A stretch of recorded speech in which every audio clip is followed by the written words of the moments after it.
Well, yeah, you can do different things to it, and this is not the first wide body I've worked on. But enough about my ex-wife. All right, so I'll tell you what. I got one more though. All right. He's also painted for another guy who's bought one of my. He's bought a couple of my guitars, and I've done a major refurb on a vintage Chet Atkins. And I was talking to his ex-wife. She's a bass player, and she made one a 5-string build. And I was talking to her in her car, and David was at some gig this last summer. David played, and I was talking to her, and all of a sudden Dave pulls up in his car and he says, "Whatever you do," he says, "have Suter build a guitar, but have Bondo paint it." And I'm like, it's like, it's like, I'm like, why? Why should I build it? Nah, just buy the paint. So that's been kind of the relationship. Can't get no respect. So this is your painter, Bondo. Bondo, what advice do you have for Bryon after you've seen and worked on this guitar? And what is advice? Advice or any well wishes as you're handing this thing off back to the builder? Like I said, just how everything ties together is just perfect. It's well thought out, and just Suter just did a mock-up, setting the pickups in, what have you, and the tuners, and everything just relates to another, and everything accentuates and complements the other piece. And it's just, it's good to see, because getting it painted and stuff like that's satisfying.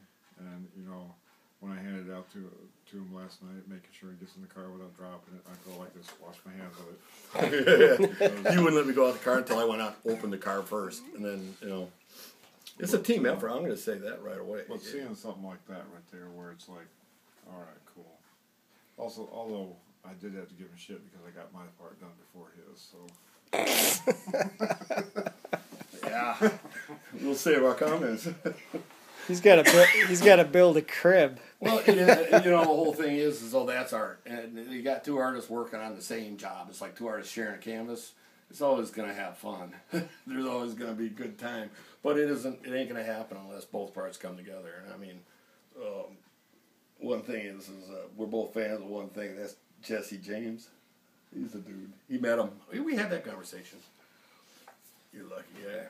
Well, I guess my 2 cents, and I told Bryon this in an email, is he couldn't have gotten more lucky in having someone like yourself build it, and like you said, have someone like Bondo paint it. I mean, you guys are almost like 2 fucking peas in a pod with different skill sets. I mean, just as far as you guys have the same, the same approach to the appreciation for a build and a certain style, and you have an eye, well, and you. Say that I would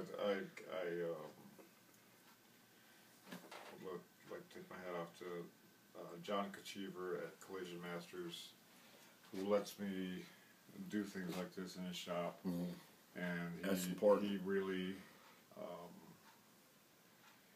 is there to support me and never bitches about anything, and he knows what I'm doing, and he knows that I want to take it to the nth degree, and it just gives me my time in the shop there to do what I need to do, and it's part of the reason why we live and breathe to do things like this, to where my everyday job, I don't get to do that, and it's just a privilege to work on something that and have a place to do it in. That someone's gonna truly appreciate, and that that's the big payday right there. Is when doing something that ties together and it just blows you away when it's all put together.